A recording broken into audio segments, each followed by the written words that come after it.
Hello everyone, welcome to my channel. आज की जो वीडियो मैं लेकर आई हूँ तो मुझे बहुत सारे कमेंट्स आ रहे हैं जो मैंने वीडियो अपलोड की थी अपनी, कि मुझे स्लिप डिस्क थी और वो विदाउट ऑपरेशन मैंने कैसे ठीक की है। तो उसमें बहुत सारे क्वेश्चंस लोगों के आ रहे हैं, सब लोग कुछ ना कुछ पूछ ही रहे हैं, तो कुछ तो वो मैंने आपको डिस्कस करने हैं लास्ट में। उससे पहले मैं आप लोगों को कुछ इम्पॉर्टेंट टिप्स बताना चाहती हूँ जो मैंने फॉलो की हैं और मैं आज भी फॉलो करती हूँ। तो वो चीज़ें क्या क्या हैं उन सब के बारे में बात करूँगी मैं। तो मैं आपसे ये कहना चाहती हूँ कि ये टिप्स जो मैं आपको बताने वाली हूँ ये हमें स्टार्टिंग से ही डॉक्टर्स सब समझाते हैं। तो इन चीज़ों को मैंने इम्प्लीमेंट किया है अपने स्लिप डिस्क के दौरान और इसका बेनिफिट मुझे 100% मिला है। एक चीज़ और मैं कहना चाहती हूँ कि आप लोग अगर दवाई ले रहे हैं और आपको उससे आराम आ रहा है तो उसके साथ प्लस अगर 50% आपको दवाइयों से इफेक्ट आएगा तो 50% आपको एक्सरसाइज, सिकाई और जो परहेज मैं बताती हूँ आपको वो परहेज आपको इम्प्लीमेंट करना है, तो आप बिल्कुल इस दर्द से बाहर आ जाएंगे, डोंट वरी। तो इन चीज़ों को आपको नोट कर लेना है जो मैं बताना चाहती हूँ आपको कि क्या क्या हमें परहेज रखना है, खाने से रिलेटेड हो चाहे वो लाइफस्टाइल से रिलेटेड हो। तो मैं ये सारे टिप्स आपसे शेयर करने वाली हूँ, आप चाहें तो नोट कर लें। तो मैं आपको सबसे पहला टिप्स बताना चाहती हूँ। सबसे पहला है नीचे नहीं झुकना है, ठीक है।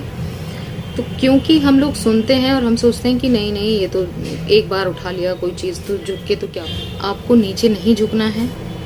नीचे से कोई भी सामान अगर आपको उठाना है तो आप किसी और से कहें उठाने के लिए, या फिर आप अपने पैरों का इस्तेमाल करें जो मैं नॉर्मली करती हूँ। मैंने ये चीज़ हमेशा फॉलो की है और मैं आपको भी यही कहूँगी कि आपको नीचे नहीं झुकना है, ठीक है। दूसरा टिप्स है कि आप नीचे बिल्कुल ना बैठें, ठीक है। अगर बहुत ही इमरजेंसी है तो आप बैठ जाएं, लेकिन अगर आपको दर्द आता है नीचे बैठने में तो आपके लिए नीचे बैठना बिल्कुल भी सेफ नहीं है।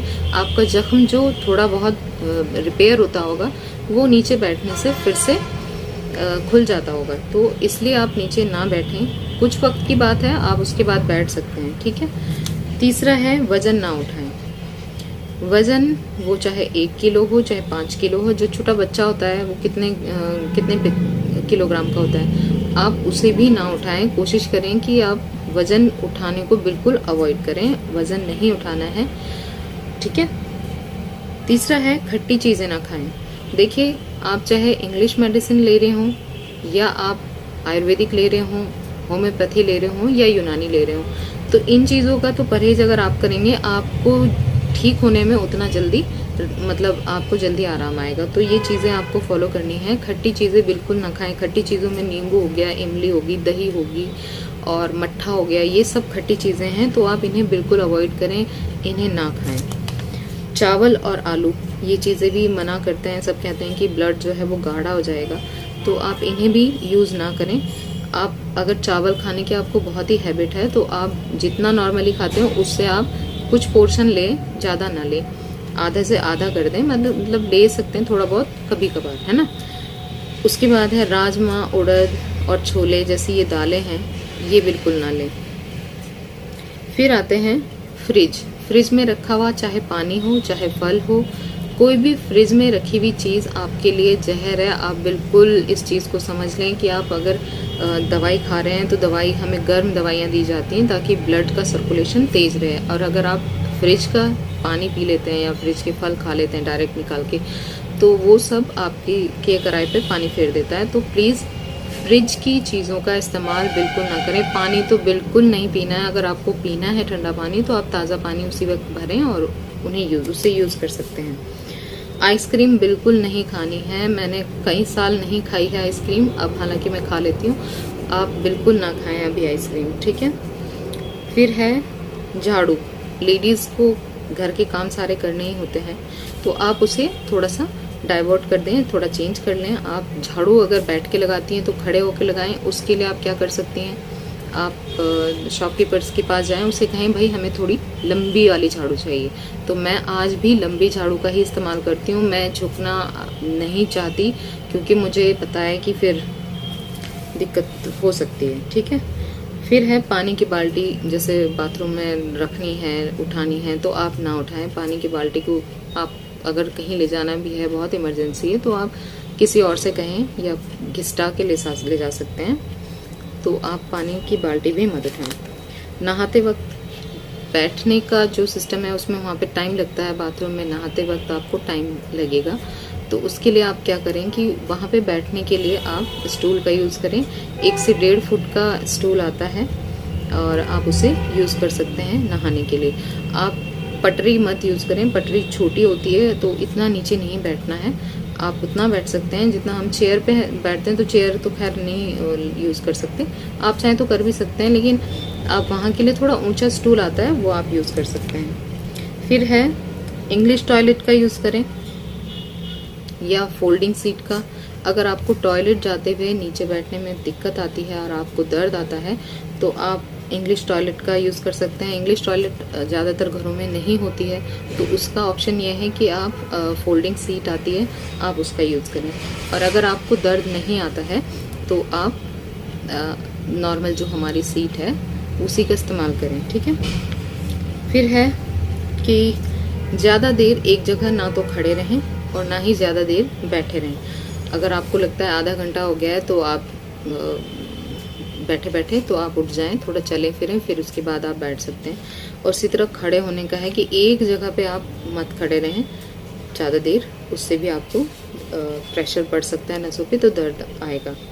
फिर है बेड पर नॉर्मल रुई के गद्दे पर ही लेटें। अब बहुत सारे सवाल आ रहे हैं मुझे कि आप किस पर लेटती थी, तो मैं आपको बता दूं कि नॉर्मल रुई, बिल्कुल डॉक्टर ने कहा था मुझे कि आप नॉर्मल रुई का गद्दा बनवा लें और उसी गद्दे पर लेटें। और सबसे अच्छा तरीका यह है कि आप जब लेटते हैं तो तकिया सिर के नीचे बिल्कुल भी ना रखें, क्योंकि उससे फिर आपको सर्वाइकल होने का भी चांस होता है। तो आप बिल्कुल ना रखें, आपको रिलीफ आएगा। आप यकीन मानिए कि तकिया नहीं रखते हैं अगर सिर के नीचे सोते हुए और सीधे सोते हैं स्ट्रेट, तो आपको बहुत जल्दी रिलीफ आता है। फिर है कुर्सी पे बैठें या कमर की टेक लगाकर बैठें। बैठते वक्त आपको कुर्सी पर का इस्तेमाल करना है, कुर्सी पर ही बैठें। सोफे पे बैठें या बेड पे बैठ रहे हैं तो पीछे कमर में टेक लगी होनी चाहिए। फिर है आप अगर घर से बाहर जाते हैं तो बाइक का यूज़ बिल्कुल ना करें। बाइक में क्योंकि हमें बैक सपोर्ट नहीं मिलती है तो बाइक का यूज़ आप बिल्कुल ना करें। अगर आपको कहीं जाना है तो आप बस से जाएं या फिर आप कार का इस्तेमाल करें जो आपके पास अवेलेबल हो। फिर है मुझे पूछा किसी ने कि आप नमाज कैसे पढ़ती हैं, तो नमाज अगर पढ़नी है, जो मेरी बहनें भाई नमाज़ पढ़ते हैं तो प्लीज़ कुर्सी का ही इस्तेमाल करें। मैं यही कहना चाहती हूँ कि आप बैठने का जो मसला है इसे समझें कि आपकी जो L4 L5 है वो वाला हिस्सा है जहाँ पे पूरा बॉडी का वज़न आता है। तो आप नमाज अगर पढ़नी है तो आप कुर्सी का ही इस्तेमाल करें। तेल की मसाज करते ही सिकाई करें। जो तेल मैंने बनाना बताया है मैंने तो वही यूज़ किया है, तो मैं तो उसी के बारे में बताऊंगी। अगर आपको नहीं मिल रहा है तो आप कोई भी ऑयल, ऐसा जो मसाज का ऑयल होता है, आप वो ले लें और उसकी मसाज करें। और मसाज के बाद आपको तुरंत गर्म पानी की बोतल या गर्म जैसे कांच की बोतल होती है उसमें पानी भर के उसकी सिकाई करें, या आप जो रबड़ आती है, एक बॉटल आती है, वो वाटर बॉटल होती है, उसमें गर्म पानी करें और उसकी सिकाई करें। या फिर आप धूप में अगर कुछ देर बर्दाश्त कर सकते हैं, धूप तो अभी बहुत तेज़ हो गई है, लेकिन आप धूप में लेटें, बहुत बेहतर है। सुबह की धूप में लेट के करें, लेकिन हवा नहीं चलनी चाहिए उस जगह पे अगर आप वो वाला ऑयल यूज़ कर रहे हैं जो मैंने आपको बताया है। और एक लास्ट में जो सबसे इम्पॉर्टेंट चीज़ है वो है फ़ैन के नीचे, यानी पंखे के नीचे आपको बिल्कुल नहीं लेटना है। और कूलर तो बिल्कुल इस्तेमाल ही मत करें, कूलर के सामने तो लेटना ही नहीं है। फ़ैन अगर चला रहे हैं तो फ़ैन के ठीक नीचे ना लेटें, उसके इधर उधर कहीं भी लेट सकते हैं, मतलब डायरेक्ट हवा के सामने आपको नहीं आना है। तो ये कुछ इम्पॉर्टेंट टिप्स हैं जिन्हें आप फॉलो करते हैं तो यकीन मानिए आपको बहुत जल्दी रिलीफ आएगा। आपकी जो दवाइयाँ हैं वो आपको असर करती हुई दिखाई देंगी। तो आप इन चीज़ों को अप्लाई ज़रूर करें। और ये चीज़ ये नहीं है कि 1 दिन 2 दिन करके आपने छोड़ दी, ये कंटिन्यू रखना है जब तक आप इस चीज़ से बाहर नहीं आ जाते हैं, ठीक है। अब मैं कुछ क्वेश्चन ले लेती हूँ जो मुझे पूछे हैं। तो सबसे पहले तो यही क्वेश्चन है कि आप नमाज़ कैसे पढ़ती हैं। तो मैं नमाज़ पढ़ती हूँ, रेगुलर पढ़ती हूँ, और मैं कुर्सी का इस्तेमाल करती हूँ नमाज़ पढ़ने के लिए, क्योंकि मैं नहीं चाहती कि मुझे दोबारा से ये दिक्कत हो और मुझे उसमें तकलीफ़ महसूस होती है। मैं आपको सच बता रही हूँ, अगर मैं झुक के नमाज़ पढ़ती हूँ, आपको पता है कई बार झुकना पड़ता है, तो मुझे वो सही नहीं लगता है। इसलिए मैं आज भी चेयर का इस्तेमाल करती हूँ नमाज़ पढ़ने के लिए, ठीक है। दूसरा है, क्या आप वज़न उठा सकते हैं क्या? तो वज़न मैं उठा लेती हूँ, मैं बाल्टी भी उठा लेती हूँ। अब ज़्यादा भारी वज़न तो मैं नहीं उठाती, 10-11 किलो तक का कोई वज़न है तो उतना मैं उठाती हूँ। उससे ज़्यादा मैं रिस्क नहीं लेती हूँ, मैं बिल्कुल वज़न नहीं उठाती हूँ। अगर आप सोचते हैं कि आप भाई वज़न उठाने वाला काम कर सकते हैं, तो मैं इस बारे में आपको ये कहूँगी कि आप वज़न ना उठाएं। अगर स्लिप डिस्क है और ठीक हो गया है तब भी ना उठाएं प्लीज़। दूसरा है, क्या आपके लेग में पेन आता था? तो हाँ, मुझे स्टार्टिंग में जब स्लिप डिस्क हुई कमर में दर्द था पहले, फिर कमर दर्द के बाद मेरे लेफ़्ट वाले पैर से दर्द आना शुरू हो गया था। वो भी तब आता था जैसे मैं चलती थी तो दर्द आता था, चलने पे मुझे दर्द आता था, ठीक है। तो फिर है कि क्या ऑयल पैर में लगा सकते हैं? अगर पैर में दर्द आता है तो उसमें काम करेगा। अगर आपको पैर से दर्द आता है तो आप पैर की मसाज भले ही करें या ना करें, लेकिन आपको L4 L5 में ही मसाज करनी है। उस हिस्से में जहाँ पे दर्द है कमर में, उस जगह पर आपको ये मसाज करनी है। क्योंकि आप समझें कि पैर में दर्द तब आ रहा है जब हमारा L4 L5 वाला जो पोर्शन है रीढ़ की हड्डी का, उसमें नसों पे प्रेशर आ रहा है, ठीक है। तो आपको पैर से दर्द आ रहा है, चाहे एक से आ रहा हो या दोनों से, तो आपको कमर की मसाज करनी बहुत ज़रूरी है। कमर की मसाज और सिकाई करनी बहुत ज़रूरी है, उससे आपके पैरों में भी रिलीफ आ जाएगा। डोंट वरी, मैं इस चीज़ को बिल्कुल यकीन से कह सकती हूँ, क्योंकि मेरे ठीक हुए हैं तो आपको भी ठीक हो जाएगा। फिर एक भाई साहब ने पूछा है, क्या आप हमें बताएं कि टॉयलेट सीट कौन सी यूज़ करें? तो देखिए, मैंने स्टार्टिंग में 1 से 1.5 महीने मैंने फोल्डिंग वाली जो सीट आती है वो मैंने यूज़ की थी, क्योंकि हमारे यहाँ इंग्लिश सीट नहीं थी और नीचे बैठने के लिए डॉक्टर ने मना किया था। तो मैंने यूज़ की थी, लेकिन मुझे फिर वो इतनी अच्छी नहीं लग रही थी, तो मैंने उसे बंद किया। हालांकि मुझे इतना पेन आता था नीचे बैठने में, लेकिन मैंने फिर भी कंटिन्यू किया। हाँ, इस चीज़ का मैं एक चीज़ आपको बता देना चाहती हूँ कि भाई मैं जेंट्स के लिए तो नहीं कह सकती, पर लेडीज़ अगर कमर दर्द है तो टॉयलेट जाने के लिए आप थोड़ी हिल का इस्तेमाल करें। मैंने मतलब लंबे टाइम तक मैंने हिल पहन के ही टॉयलेट गई हूँ, उससे अपने लिए ही बेनिफिट है। तो जो मैंने किया है मैं तो आपको वही बता रही हूँ कि अगर आपको स्लिप डिस्क है और कमर दर्द है आपको और नीचे बैठने में दिक्कत है, तो सबसे पहले आप हिल का यूज़ करें। अगर आप टॉयलेट जाते हैं तो बस उतनी देर के लिए पहननी है, उसमें आपको रिलीफ आएगा।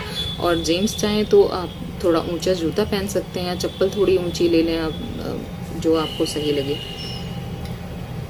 और फिर है, यूनानी मेडिसिन लंबे समय तक लेने से अगर लेते हैं लंबे समय तक तो कोई साइड इफ़ेक्ट तो नहीं पड़ेगा। तो देखिए, मैंने वो 2 से 3 साल खाई हैं और मुझे कोई साइड इफ़ेक्ट नहीं लगा है, उससे कोई साइड इफ़ेक्ट मुझे दिखाई नहीं दिया। साथ ही मैं आपको बताना चाहती हूँ कि ये हमारे जो हकीम हैं वो लोग खुद बताते हैं कि यूनानी मेडिसिन ऐसी है जैसे आयुर्वेदिक है, सेम वही मेडिसिन होती है, तो इनका कोई साइड इफ़ेक्ट नहीं होता है, आप बेफिक्र इन्हें ले सकते हैं। फिर एक ने पूछा है कि आपने कौन सा तेल यूज़ किया है, तेल का नाम बताएं। तो आपको मैं पहले ही वीडियो अपलोड कर चुकी हूँ। वो ऑयल मैंने खुद प्रिपेयर किया है, घर पे ही बनाया है, और उसमें जो तेल यूज़ किया है वो तिल का तेल है। जो सफ़ेद वाले तिल होते हैं, तिल्ली का तेल जिसे कहते हैं, वो अगर आपको नज़दीक स्टोर पे मिल जाएगा बहुत आसानी से। प्योर तिल का तेल लेना चाहते हैं तो आप पंसारी की दुकान से ले सकते हैं। वो बहुत अच्छा तेल होता है, क्योंकि तिल का तेल जो है ना वो बहुत जल्दी से हमारे जो टिश्यूज़ होते हैं, हमारी जो स्किन होती है वो अब्जॉर्ब करती है और उसकी स्मेल नहीं आती है बिल्कुल। मैंने स्टार्टिंग में बहुत सारे तेल यूज़ किए हैं तो वो कपड़े भी ख़राब करते हैं और स्मेल आती है उसमें से, जबकि ये तेल आपकी उस जगह तक पहुंच जाएगा जहां तक आप इसे पहुंचाना चाह रहे हैं। और ये जो हमारे टिश्यूज़ जख्मी हैं उन्हें रिपेयर करने में ये तेल बहुत मददगार होता है, तो आप इसे यूज़ कर सकते हैं। और फिर है, सर्वाइकल में ये मेडिसिन काम करेगी। देखिए, नसों से रिलेटेड कोई भी तकलीफ़ है, नसें दबी हुई हैं कहीं पे भी, अब आपको पता है सर्वाइकल जो होती है उसमें भी नसें ही दबी होती हैं, तो सर्वाइकल में भी आप यूज़ करें। क्योंकि मुझे सर्वाइकल तक का पेन हो गया था, तो इसलिए मैं श्योर हूँ कि आप सर्वाइकल वाले भी अगर इसी मेडिसिन यूज़ करते हैं तो आपके लिए बेनिफिट होगा इसमें। तो आज के लिए बस इतना ही। और किसी तरह का सवाल आपका हो तो आप मुझसे पूछ सकते हैं, कमेंट करें मुझे, मैं कोशिश करूँगी जवाब देने की बिल्कुल। और बस आज के लिए इतना ही। Thank you.